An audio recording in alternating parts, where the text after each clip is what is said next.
हामी सबैलाई सिकाइन्छ कि हामीले अर्ली डेजमा हामीले इन्भेस्ट गर्नुपर्छ। बट हामीले इन्भेस्ट चाहिँ केमा गर्ने आजको भिडियोमा तपाईहरुले जान्नुहुनेछ। कुनमा चाहिँ हामीले इन्भेस्ट गर्दाखेरि हामीले धेरै आम्दानी हामीले गेन गर्न सक्छौं। So without any further delay let's get into our video. So investing options in नेपालमा हेर्ने हो भने हामीले गोल्ड एन्ड सिल्भरमा हामीले इन्भेस्ट गर्न सक्छौं, फिक्स डिपोजिटमा गर्न सक्छौं, भेहिकल्समा गर्न सक्छौं, कसैलाई हामीले ऋण दिएर पनि हामीले आफ्नो इन्भेस्टमेन्ट गर्न सक्छौं, शेयर मार्केटमा हामीले इन्भेस्ट गर्न सक्छौं, रियल एस्टेट र बिजनेसहरुमा। सो यस मध्ये चाहिँ हामीले कुनमा चाहिँ इन्भेस्ट गर्दाखेरि हामीले जुन चाहिँ लगानी गरेका छौं त्यो पनि बढ्दै जाओस् र त्यो सँगै हामीले इन्भेस्ट गरेको मनी सँगै हामीलाई केही पर्सेन्ट हामीले ब्याज अथवा हामीले डिभिडेन्ड जस्तै हामीलाई आइराखोस्। त्यो हामीले चेक गर्नको लागि यहाँतिर चाहिँ प्रिन्सिपल एप्रिसिएसन भनेर भनेको छ। प्रिन्सिपल एप्रिसिएसन भनेको चाहिँ आफूले लगानी गरेको मा चाहिँ बढ्दै जाने र रिअकरिङ इन्कम भनेको चाहिँ के हो भन्दाखेरि आफूले लगानी गरेको बाहेक आफूलाई आइराख्ने पैसाहरु। गोल्ड एन्ड सिल्भरको कुरा गर्ने हो भने प्रिन्सिपल एप्रिसिएसन चाहिँ हुन्छ। मतलब हामीले गोल्ड किन्यौ भने त्यो गोल्ड चाहिँ 1-2 महिना अथवा 1-2 वर्षपछि चाहिँ त्यसको प्रिन्सिपल एप्रिसिएसन हुन्छ। मतलब जुन चाहिँ गोल्डको भ्यालु पहिला मैले 1000 रुपैयाँमा किनेको छु भने पछि गएर चाहिँ त्यो गोल्डको भ्यालु चाहिँ 2000-3000 हुन सक्छ। र रिअकरिङ इन्कम, अब त्यो गोल्ड मैले किने भने त्यो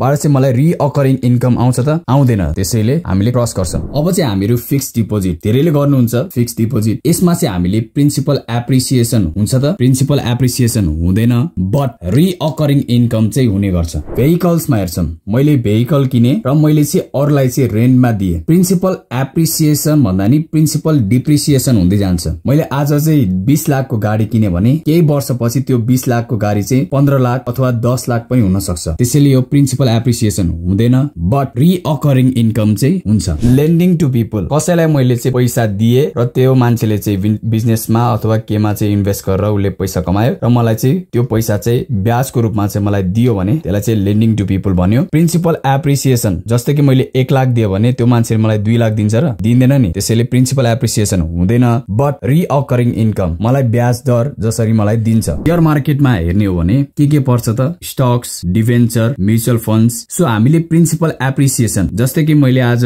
कुनै कम्पनीको शेयर किने 100 रुपैयाँमा, त्यो 100 रुपैयाँ चाहिँ पछि गएर 200, 300 अथवा 1000 पनि हुन सक्छ। त्यसैले हामीले प्रिन्सिपल एप्रिसिएसनमा टिक लाउँछौं। मलाई त्यो कम्पनी किनेको बापत मलाई त्यसबाट डिभिडेन्ड चाहिँ आइराख्छ, त्यसैले मलाई रिअकरिङ इन्कम पनि हुन्छ। रियल एस्टेटमा हेर्ने हो भने मैले आज 20 लाखको जग्गा किन्ने भने पछि त्यो गएर चाहिँ 25 लाख 30 लाखसम्म हुन सक्छ, त्यसैले प्रिन्सिपल एप्रिसिएसन हुन्छ। र रिअकरिङ इन्कम, मैले जग्गा किनेर मैले त्यसमा चाहिँ घर बनाए र त्यसलाई चाहिँ रेन्टमा दिए भने त्यो रिअकरिङ इन्कम हुन सक्छ। कुरा गर्छौं बिजनेस। बिजनेस चाहिँ ठूलो बिजनेस र सानो बिजनेस पनि हुन सक्छ। जस्तै कि बिजनेसमा प्रिन्सिपल एप्रिसिएसन, मेरो आज बिजनेसको वर्थ छ 5 लाख भने पछि गएर त्यो 10 लाख 20 लाख पनि हुन सक्छ, त्यसैले प्रिन्सिपल एप्रिसिएसन हुन्छ। र रिअकरिङ इन्कम, आज मेरो केही सेल भयो भने मलाई चाहिँ त्यसबाट चाहिँ इन्कम चाहिँ आइराख्छ, त्यसैले रिअकरिङ इन्कम पनि हो। यसमा हेर्ने भने हामीले प्रिन्सिपल एप्रिसिएसन पनि हुने र रिअकरिङ इन्कम पनि हुने भनेको के छ त एउटा बिजनेस,